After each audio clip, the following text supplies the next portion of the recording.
Bonjour et bienvenue. Aujourd'hui, on va travailler un exercice de baccalauréat. On va faire un exercice, du coup, on va le corriger.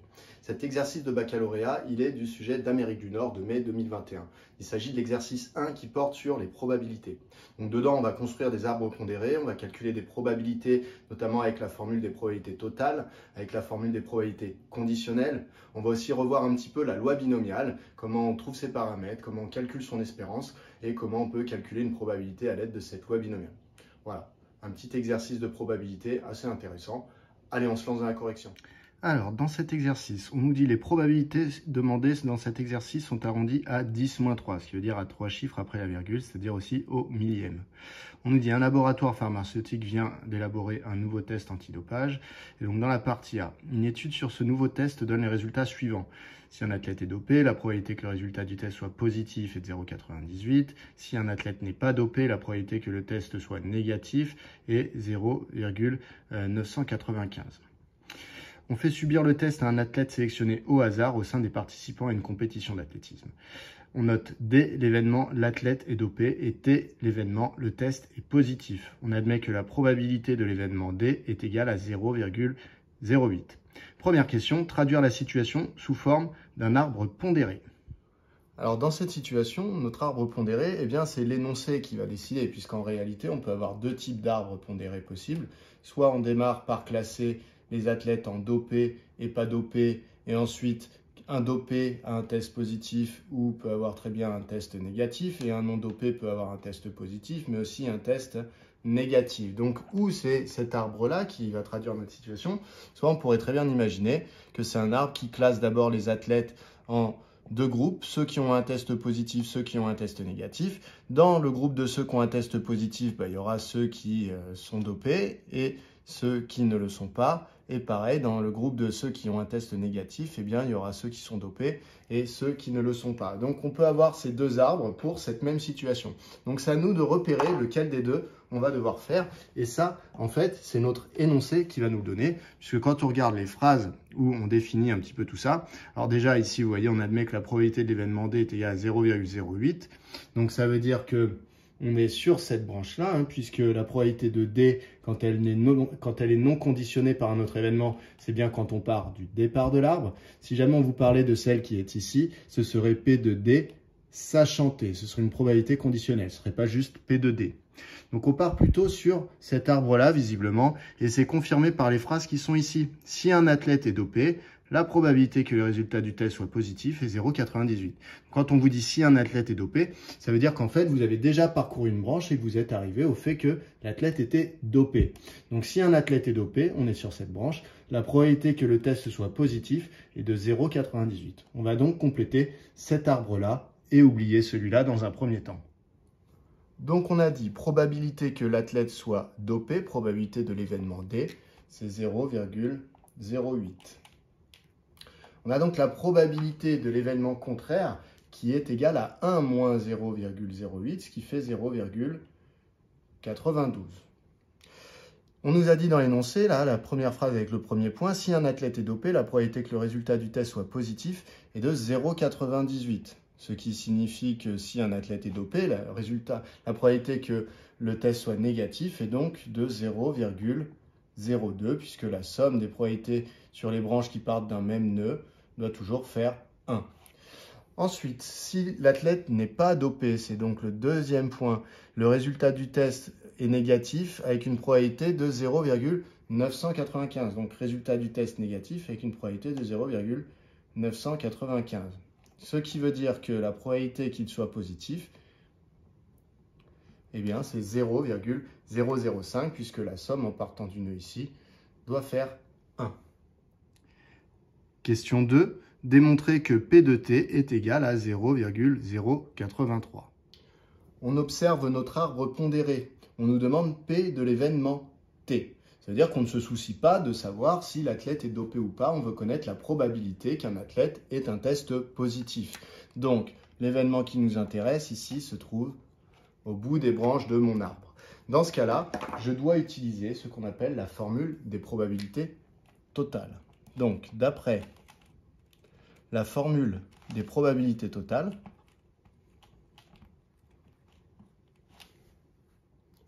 la probabilité de l'événement T est égale à la probabilité de l'événement, donc je vais prendre toute la branche, donc D inter T,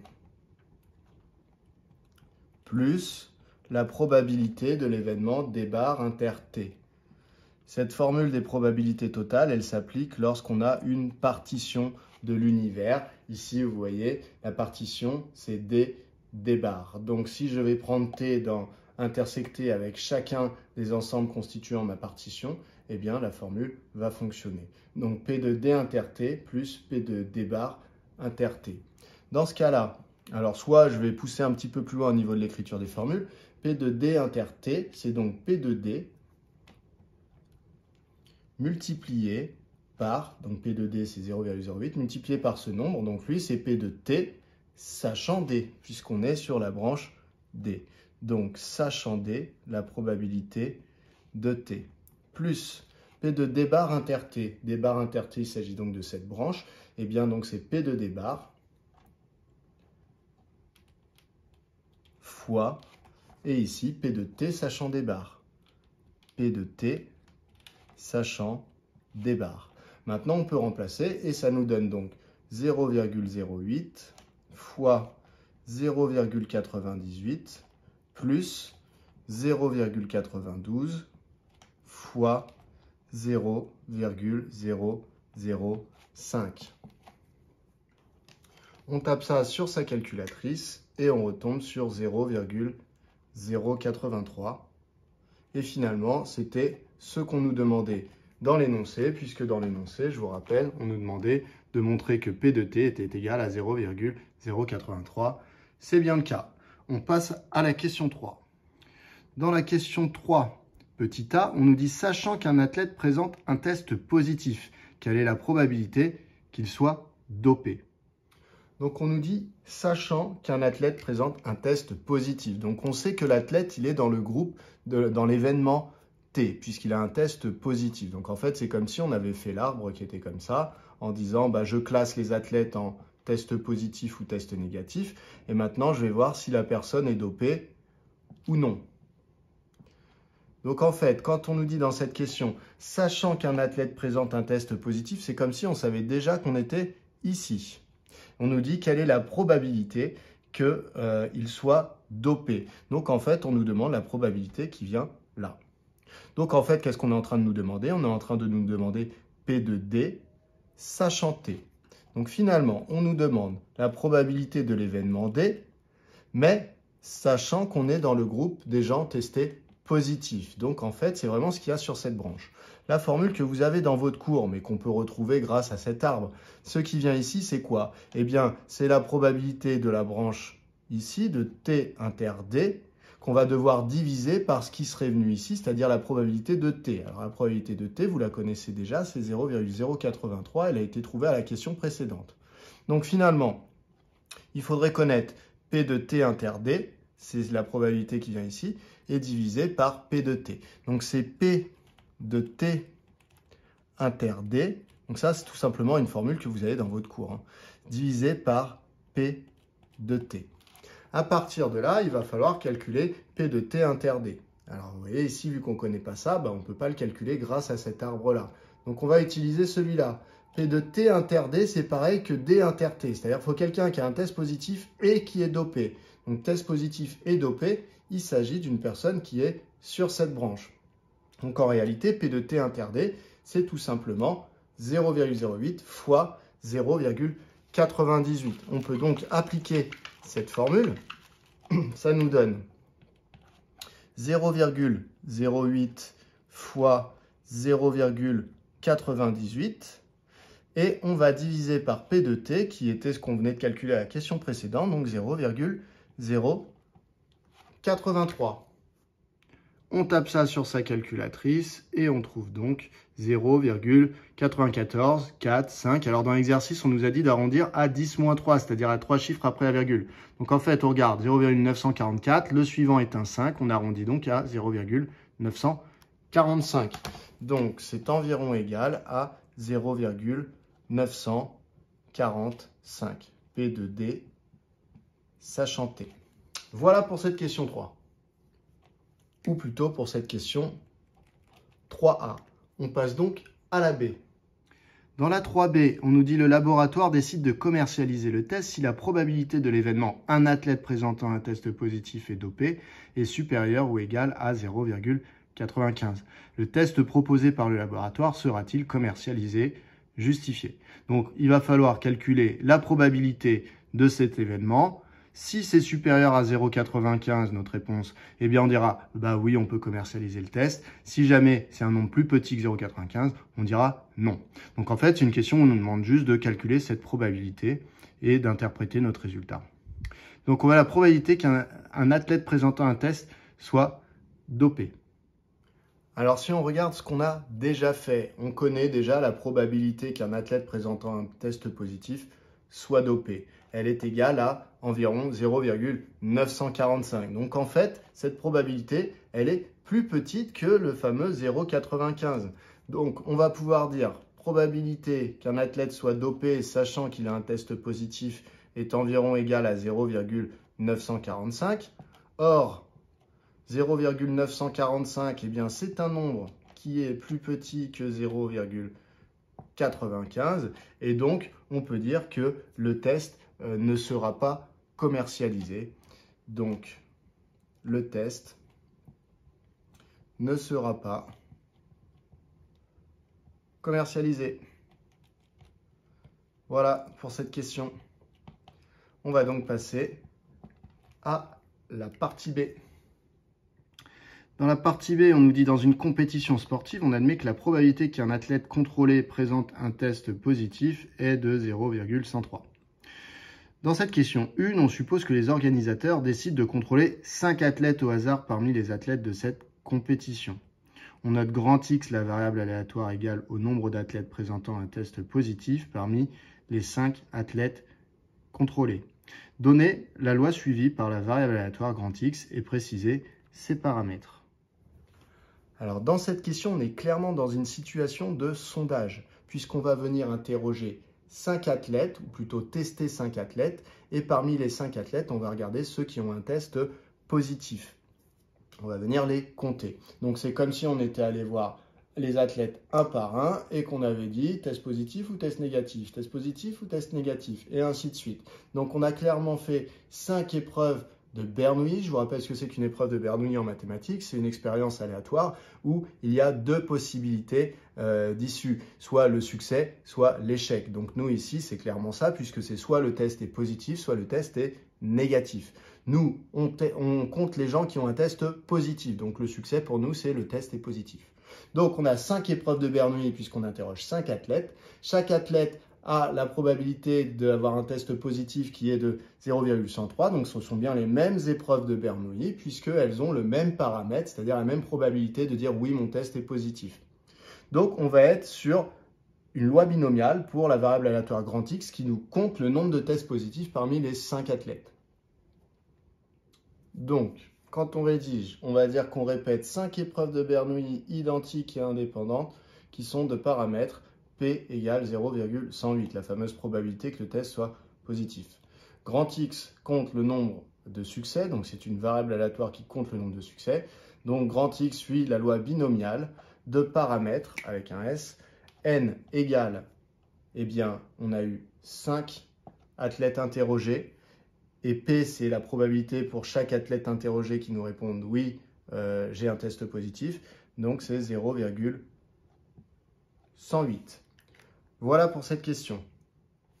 Alors la phrase X suit la loi binomiale de paramètres N égale 5 et P égale 0,108. Vous pouvez remplacer toute cette phrase par simplement X tilde, signifie suit la loi.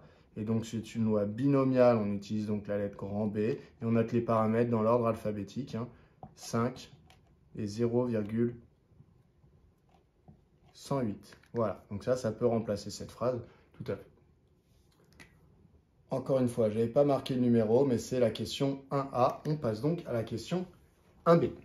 Alors, pour la question 1B, on nous demande de calculer l'espérance E de X et d'interpréter le résultat dans le contexte de l'exercice. Alors, quand vous avez une variable aléatoire qui suit une loi binomiale de paramètres 5, 0, 108, ou plus généralement de paramètres n et P, eh bien, pour l'espérance, il y a une formule toute faite qu'il faut que vous connaissiez, c'est que l'espérance vaut N fois P, c'est-à-dire qu'on multiplie les deux paramètres entre eux, ce qui nous donne ici 5 fois 0,108 et 5 fois 0,108, eh bien, ça nous donne 0,54. On nous demande d'interpréter ce résultat dans le contexte de l'exercice. Alors, de manière générale, une espérance, c'est toujours la moyenne de quelque chose. Donc, il faut que vous regardiez ce que comptait grand X et ce sera la moyenne de ce que comptait grand X. Donc, grand X comptait le nombre de tests positifs parmi les 5 athlètes interrogés. Donc, en fait, ça va être le nombre moyen de tests positifs quand on choisit 5 athlètes au hasard. Donc, E de grand X, ou plutôt en moyenne, le nombre d'athlètes avec un test positif parmi les 5 contrôlés sera de 0,54. Cela nous amène à la question C. Quelle est la probabilité qu'au moins un des 5 athlètes contrôlés présente un test positif ? Alors, la probabilité qu'au moins un des 5 athlètes présente un test positif, c'est donc la probabilité que notre variable aléatoire grand X, qui comptait le nombre d'athlètes avec un test positif, eh bien que ce nombre d'athlètes avec un test positif soit supérieur ou égal à 1, puisqu'on veut au moins un athlète, donc c'est-à-dire 1 ou plus, c'est-à-dire 1 ou 2 ou 3 ou 4 ou les 5 athlètes contrôlés positifs.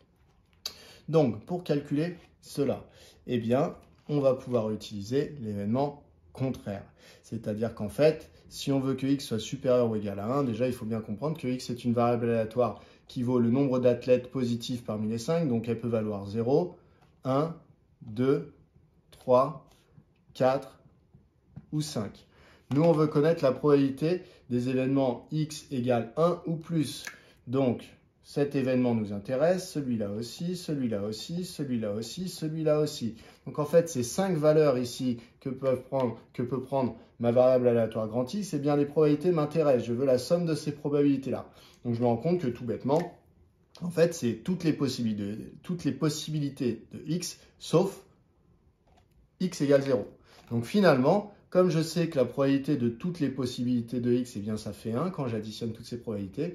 Si je retire simplement la rouge, je vais obtenir ce qui m'aurait été donné pour toutes les vertes. Donc, j'obtiens 1 moins la probabilité que x. Alors ici, vous voyez, on retire que x égale 0. Donc, je peux tout à fait écrire ça. 1 moins p de x égale 0. J'aurais pu mettre inférieur ou égal à 0, parce que de temps en temps, il y en a d'autres, des rouges qui m'intéressent. Mais là, ici, vu qu'il n'y en a qu'un, finalement, en rouge, j'ai simplement x égale 0. Alors, pour calculer cette probabilité, eh bien, la probabilité que x soit égal à 0. Alors, soit vous utilisez votre calculatrice.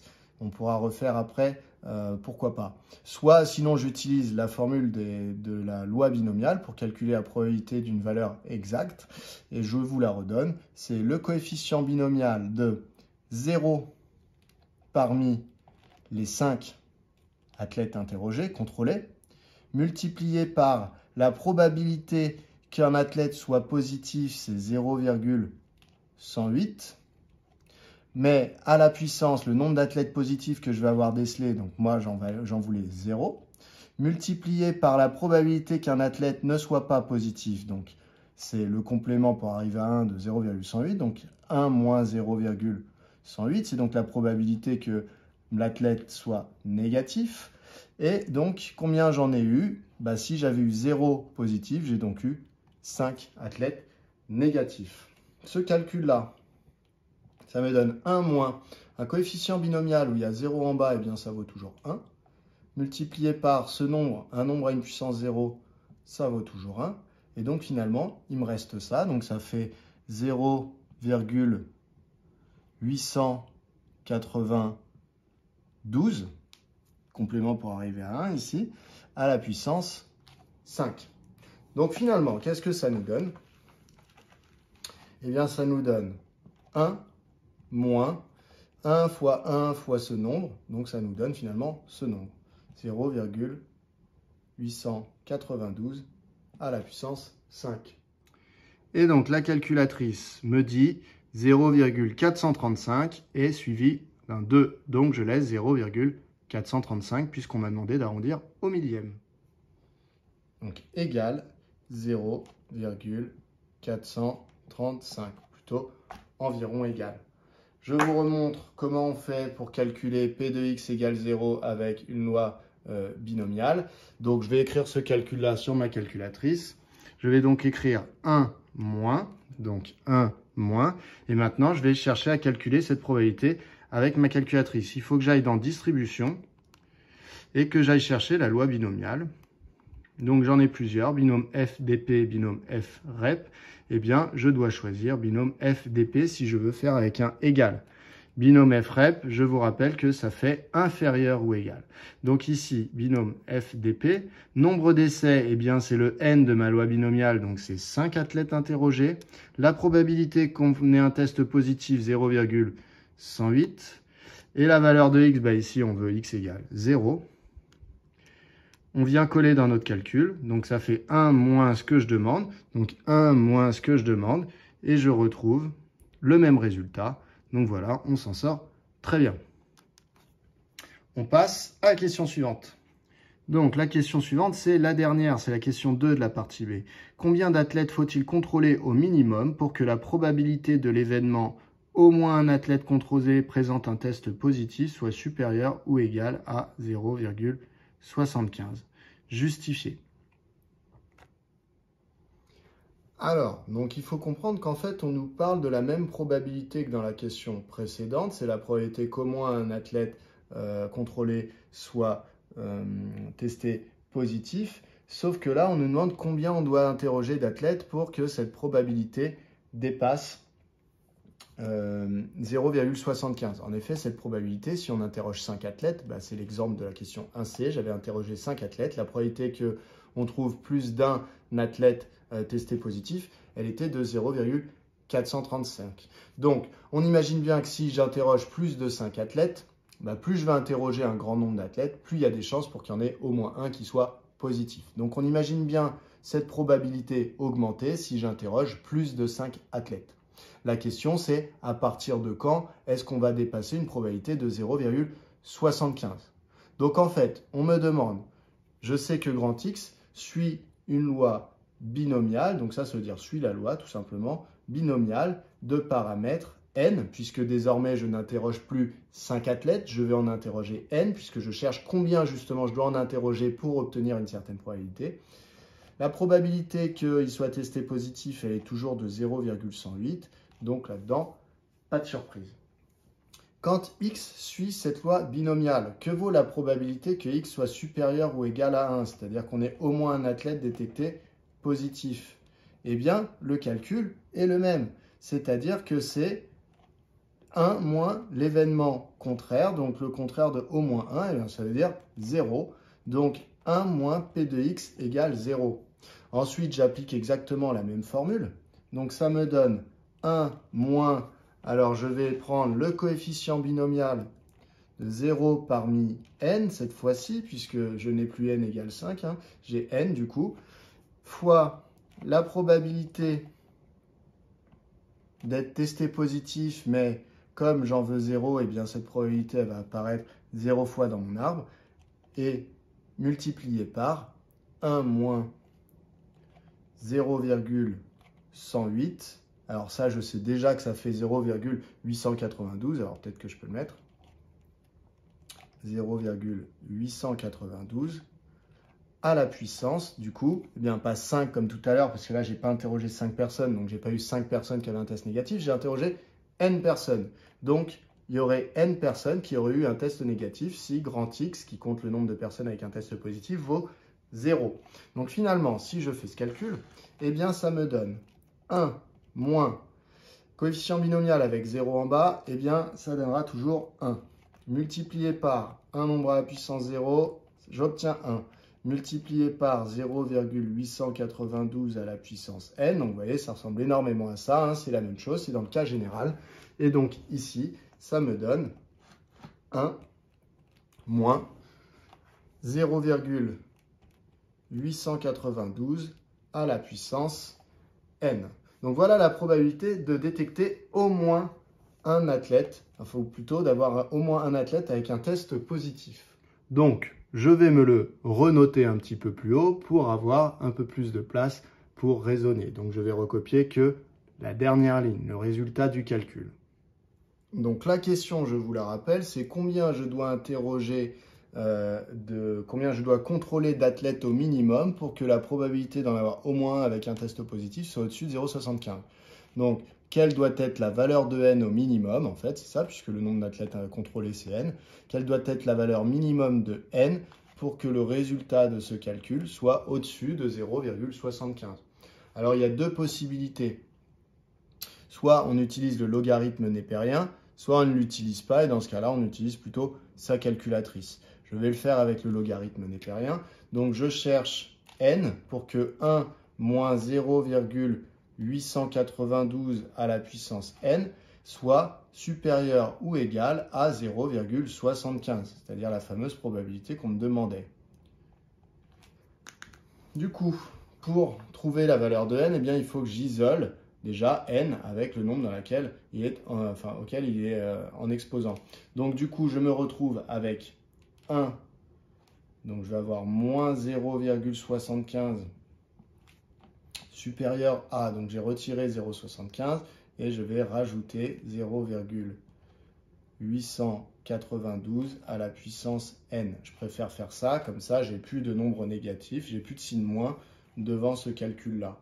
Donc, dire ça, c'est équivalent à dire ça. Donc, c'est équivalent à dire que 0,25 va être supérieur ou égal à 0,892 à la puissance n. Et donc, maintenant que j'ai isolé 0,892 à la puissance n, bah, il faudrait que je fasse redescendre un petit peu cet exposant. Donc, je vais appliquer un logarithme népérien des deux côtés de mon inégalité. Donc, c'est équivalent à dire que ln de 0,25 est supérieur ou égal à ln de 0,892 à la puissance n. Alors ça, j'ai droit de garder le même sens puisque le logarithme népérien que je viens d'appliquer ici, eh bien, c'est une fonction qui est strictement croissante sur 0 plus l'infini. Donc, car ln est strictement croissante sur 0 plus l'infini. Donc, c'est pour ça que j'ai conservé l'ordre sur 0 plus l'infini. Donc, j'ai conservé l'ordre et je peux mettre une équivalence, pas de problème. Donc, désormais, je vais utiliser la propriété qui me dit que ln d'un nombre avec un certain exposant, eh bien, ça revient, si le nombre est positif, à écrire, je vais y arriver, à écrire l'exposant multiplié par ln de 0,892. Et donc ensuite, pour isoler n, eh bien, je vais diviser par ln de 0,892. Alors, je fais attention parce que quand je divise par un nombre, il faut que je vérifie si ce nombre est positif ou négatif, tout simplement pour savoir si je conserve le sens ou si je le change. Donc là, je divise par ln de 0,892, donc qui est un nombre différent de 0, puisqu'il n'y a que ln de 1 qui vaut 0. Donc là, vu qu'on n'a pas 1 à l'intérieur, on sait déjà que ce résultat n'est pas 0. Donc je peux diviser par ce nombre. Par contre, pour savoir si je change le sens ou pas, il faut que je sache si le résultat du logarithme népérien sera négatif ou positif.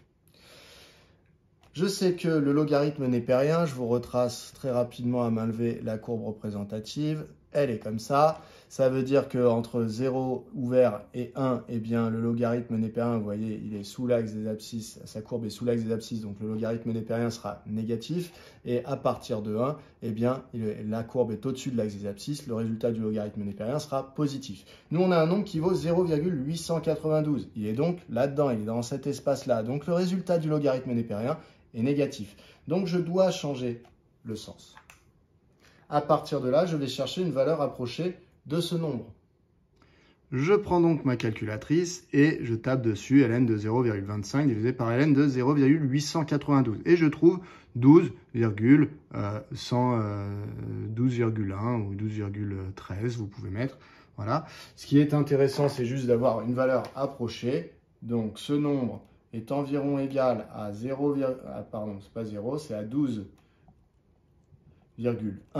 ce qui veut dire que n, moi, je le cherche parmi les entiers naturels, puisque c'est un nombre de sportifs à contrôler, donc ça doit être un entier naturel. Et bien donc, le premier entier naturel qui est supérieur ou égal à 12,1, eh bien c'est 13. Donc en fait, il faut que j'interroge au minimum 13, il faut que je contrôle au minimum 13 sportifs pour que la probabilité d'en trouver au moins un avec un test positif soit supérieure à 0,75. Donc on peut conclure, il faut donc contrôler au minimum 13 athlètes pour que la probabilité de au moins un athlète contrôlé présente un test positif soit supérieure ou égale à 0,75. Alors je vous montrerai avec la calculatrice comment on aurait pu faire éventuellement sans le logarithme népérien, même si c'est cette méthode qui est la plus rigoureuse puisque c'est une démonstration ici qu'on a faite. Alors avec la calculatrice, je prends la calculatrice et donc je vais dans mode et je la passe en suite. Je retourne dans f de x et donc désormais ce sont des suites qui s'affichent. Donc le n minimum, je vais dire que c'est 1 par exemple. Et donc je vais vouloir calculer à chaque fois cette probabilité-là. Et je vais chercher quand est-ce qu'elle dépasse 0,75. Donc je tape la formule de cette probabilité. Donc c'est 1 moins 0,892 à la puissance n. Voilà. À partir de là, je vais dans table. Alors là, vous voyez ici, j'ai pour chaque valeur, alors en haut, il y a marqué erreur parce que ma suite n'était pas définie, U de moins 1 n'existe pas, etc. Donc ça démarre à U1, moi je lui ai dit. Donc U1 vaut 0,108 et vous voyez, ça augmente. Si j'interroge, si je contrôle 2 sportifs, la probabilité qu'il y en ait au moins un de positif, c'est 0,204. Si j'en interroge 3, 0,290. Si j'en interroge 5, c'est celui de tout à l'heure, 0,435. Et donc, ça continue à augmenter plus j'interroge de gens. Et donc, je cherche quand est-ce que ça va dépasser 0,75. À 10, toujours pas. La probabilité, c'est 0,68. 11, 0,71. 12, 0,74. Donc, vous voyez, on n'a pas encore dépassé 0,75. Par contre, à 13, on vient de dépasser. Donc, c'est bien ce qu'on a trouvé ici. Il fallait contrôler au minimum 13 athlètes. Ça y est, on a terminé. J'espère que tu as bien compris et que tu sauras refaire ce sujet tout seul. Si tu as encore des questions, tu peux les poser dans les commentaires ou sinon tu peux aller voir les autres vidéos que j'ai faites sur ce chapitre de la loi binomiale et des probabilités. Il y a d'autres vidéos qui vont s'afficher, il suffit de cliquer dessus. À bientôt!